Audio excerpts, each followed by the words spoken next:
Traffic.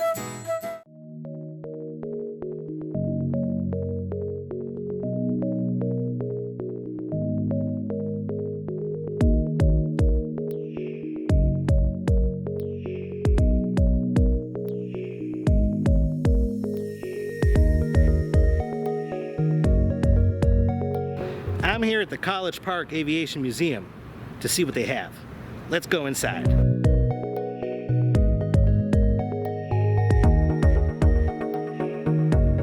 Alright, we're in the museum now and I think I gotta pay to enter.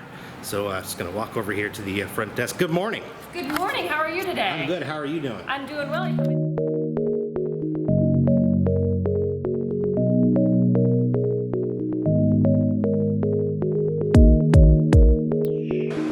Here with Chelsea. And Chelsea, what do you do here at the museum? I run all the public programs here. The public programs. So the special public events. Programs. Special events, like when I come to visit.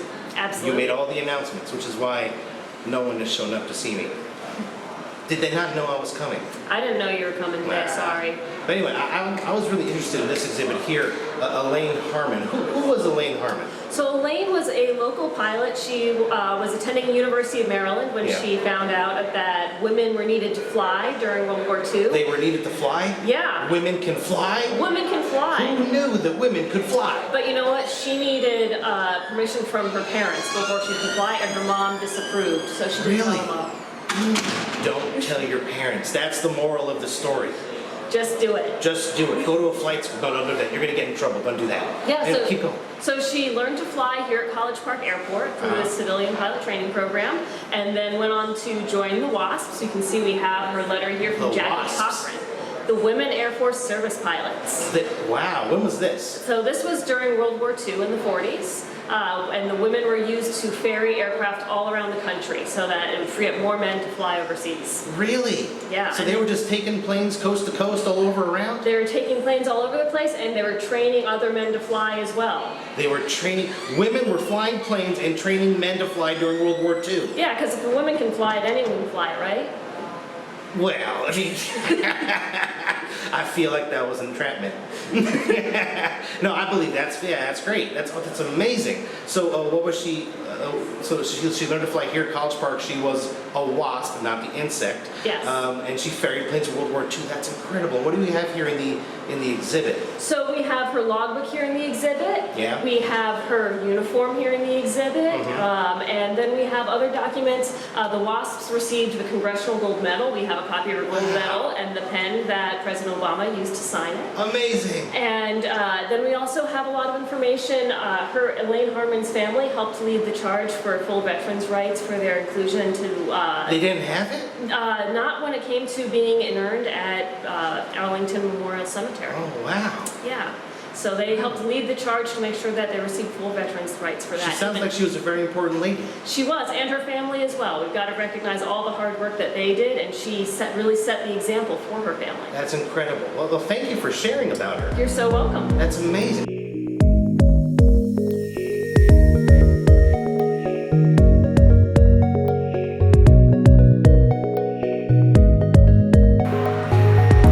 Well, that was really interesting about Elaine.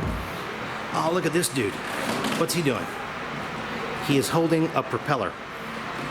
You are holding that propeller very nicely, sir. Wow, everyone is good at their job here. This is pretty cool. Look at this room. Whoa.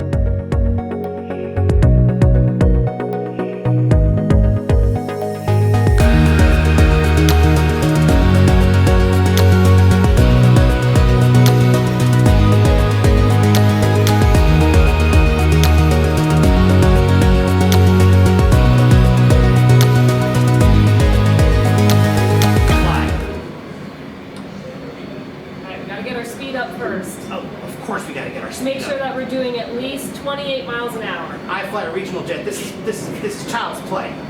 All right, ready? How to get off the ground? Oh, you gotta pull back. Yeah, oh, here we go. Here we go. Go. It's not going. It's going very slowly. You gotta go to the left. There's a flagpole. Woo. Okay. There we go. Ah, my lord. Okay. Oh, we hit the flagpole. Let's try again. I can fly. I promise you I can fly. I I think we started off with this not quite straight. Okay. Where's the auto throttles? Does this thing have RNAV? Nothing. Oh my Nothing. Lord. It's got some strings. Does it have that you can ADF? watch. See, you see that string out front? I see the string. Yeah, keep an eye on that. Oh, I see what it does. Okay. All right. Let's go. Up we go. And Up. And this time, There don't we go. hit the flag. All right. This is awesome. Okay, we're gonna level off so we Level don't off, lose. 21 feet. You're There we gonna go. stall. No, I don't want to stall. Not on camera. I like to stall off camera. There's a choo-choo train. Okay, cool. Can we make a turn to the left? Does this thing turn? Yeah, it does. Oh, cool. I gotta go here. But I Good, there you go. can't reach both controls at once. I'll help you out. Okay. Oh no, we're turning too much. We're turning too Pull much. back. Okay, everybody. Oh, no. Ah! I crashed again.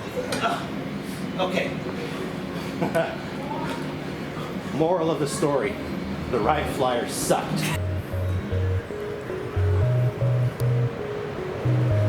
Oh, look at this. You can turn the prop. You can hand prop a wall. I don't ever want to hear you never see me fly a plane. See, the problem is with, airlines, they're really real sticklers about letting you film inside a cockpit. So I had to go to a museum to fly the actual plane. Or at least to pretend. Vroom, vroom.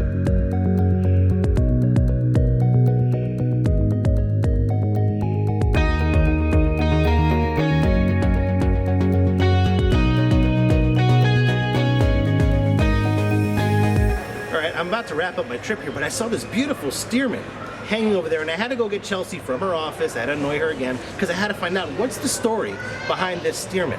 So this Stearman was actually the first open cockpit airplane to fly over the North Pole. The North Pole? The North Pole. In an open cockpit? Can you imagine that? Must have been cold. Yeah, very cold. Wow. It didn't make a flight over the North Pole until 2000. Yeah. Obviously, the plane was built a lot before then, but What, it wasn't. 2000? Yeah, 2000. Wow, what was it doing before that? I don't know what the plane was doing before then, but before that, we didn't have anything that allowed the pilot to stay warm enough in the cockpit. I see. Yeah, so it was a Okay. local pilot named Gus McLeod who took it up to the North Pole, ran into some trouble with his fuel lines while he was up there. So, Really? Yeah. Can you imagine trouble with the fuel lines over the North Pole?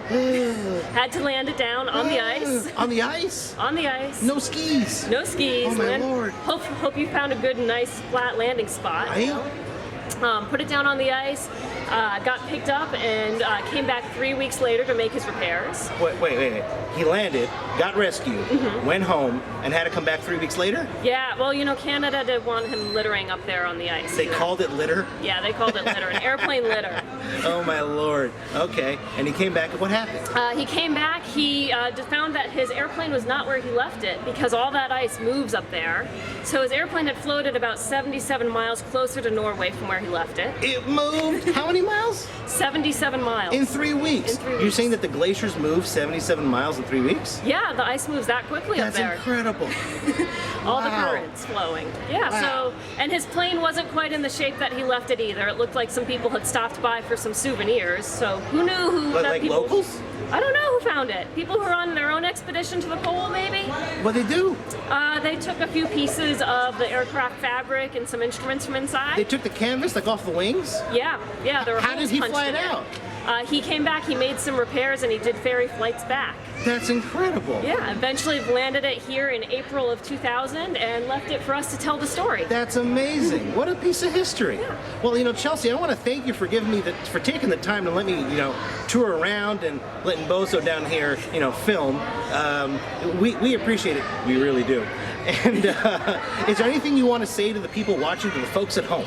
Just that you should really take the opportunity to stop by. We have a lot of great history starting from the Wright brothers going all the way up through today. And it's a great little small museum with a really interesting story. There's so much to see here for such a small museum. I mean, I say small like it's a bad thing. It's really amazing what they have here. We're compact. It's awesome. And where are you guys located?